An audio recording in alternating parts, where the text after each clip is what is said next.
Hi, I'm Joel Montgomery with AmazLessonsLearned.club, and this is a video based on the post from today, Who Can You Trust to Learn From, regarding an online Amazon business. So let me get into a little bit of it from this post. And this is a membership club, though this particular post is available to everyone, not just to members. But this is the second Christmas since I started selling on Amazon. The first Christmas I was waiting until the last minute for some packages to arrive from China. And I was able to sell some of those items before Christmas. But this year I ended up with the same items to sell that I had last year. And I did go to the King County Flea Market in St. Charles, Illinois on December 1st and 2nd to see what I could sell to people actually walking through looking for Christmas gifts. And it was cold and rainy, and lots of people still came. So it was a very interesting experience, but very few people were interested in the products that I had, even though the prices were extremely low. So this tells me again the importance of building a solid customer base before selecting products for sale. My goal is to have the customers tell me what they want long enough in advance for me to go and source the product and find them at a price that will be both good for customers and good for profits, so that everybody wins. The other thing about that is you have to have your mailing list of customers. And I did that.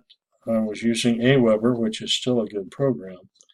But for whatever reason, due to changes in either plugins or WordPress, I found that most recently I've had to go to MailChimp to have the people who were registering on my website actually end up signing up on my email list. So that's just started on my most recent two websites. And my two websites are both https:// and then it's homeandhearthgifts.com and the hhgmegastore.com. And both of those sites have people subscribing and being entered into MailChimp mailing lists, which I can then turn around and communicate with the people on. I'm using YouTube a lot, and this will go out on YouTube when it's done, and Pinterest, and my YouTube channel, using Facebook, and also Twitter. I have Facebook pages as well as Twitter to spread the word, get the word out for people. And even though I have a lot of people coming, I haven't seen a lot of customer traffic yet. Now, this is all backup to Amazon. None of this specifically has to deal with Amazon. I haven't had anything selling on Amazon for a few months. I'm selling digital products on ClickBank and on my websites. And in order to sell those on Amazon, I have to convert them into Audible products. And I haven't done that yet. That will be an interesting thing to do later on. Sean Hart at Quick Fast Hurry strongly suggests not purchasing more than 54 test products on anything, then just do a quick Amazon listing and see how well those products sell, and just pick the one or two that sell well and let the others go. I think that makes a lot of sense to me. And that isn't exactly what I did in China, though that was what I was starting to do in China. I think I bought too many of one product, and I had thought just to test it. So I'll learn that, and from now on I'm shooting to do that. So who can you trust to learn from about doing online businesses at Amazon? There are lots of gurus and many successful Amazon sellers, and you'll find lots of stuff on YouTube, lots of people that are offering all different kinds of programs from $2,500 and up. And Amazing.com and the Amazing Selling Machine, ASM training from version 1 to version X, which is version 10. They have great tips and great ideas. I did ASM 7, and I'm very happy that I did that, though many of the things that they train you in are not immediately appropriate, or they have not been immediately appropriate for me. And other things about them are really good because they have a good understanding and you can get going and get started. I went to China and met Sean Hart in China and learned some things from him as well.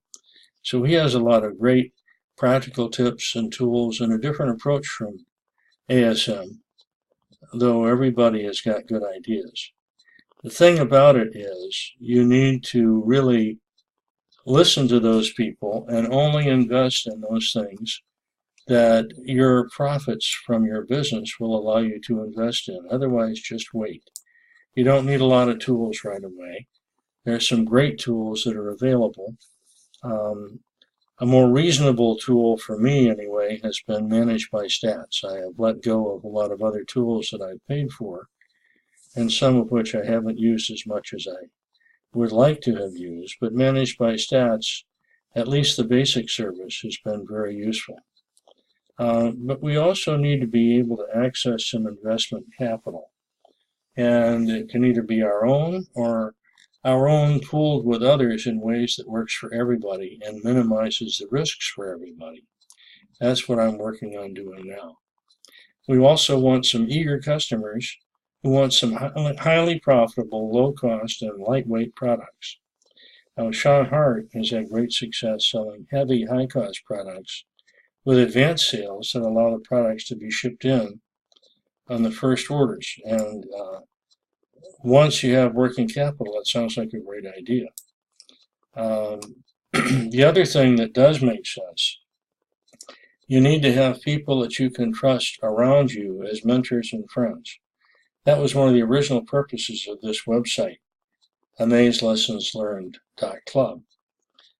And that was my intention to put out what I was learning and have other people comment on what they're learning as well. So I did take ASM 7 and glad I took it. I'm glad that they continue to make available the new products that they come up with to graduates of their programs. And Sean Hart and Quick Fast Hurry have some great things. I'm no longer able to pay their monthly membership or things like that because my business doesn't generate enough profits to do that. What you want to do is make sure, by and large, that your business and your profits generate whatever investment capital you're going to use, so you don't just waste time losing money or getting all kinds of programs or other things, which may help or may not help. At the moment, I am not selling FBA, which is fulfilled by Amazon, primarily because there are corresponding multi-state tax liabilities and something that states are talking about called Nexus. So I am selling FBM, fulfilled by merchant, and everything that I sell is shipped from Illinois. So I'm paying Illinois state sales tax.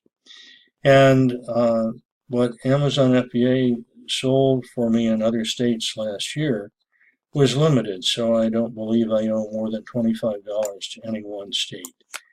And I'm ahead in my state tax payments in Illinois.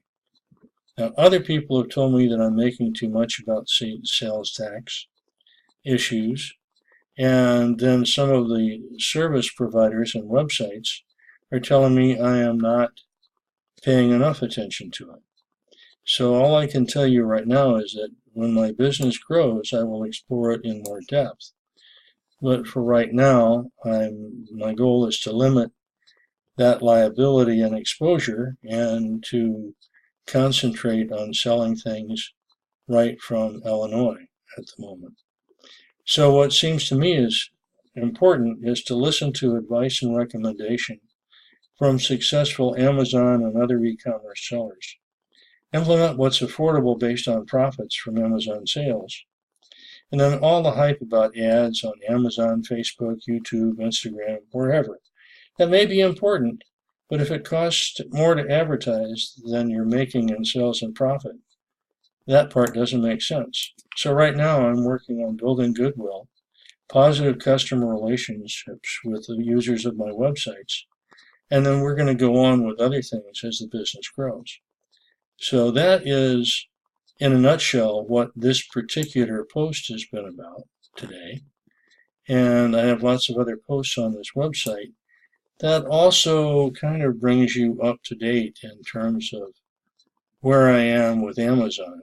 I just downsized my account with Managed by Stats so that they will still be working with me, but I don't need all their extra services because I'm not doing the extra selling. And my goal is to have people sign up with me on my websites and not worry about getting customer emails from Amazon. If they come to me first and I send them to Amazon, that is a much better deal. So Happy New Year, everybody. Thanks for watching this video, and I will talk with you later.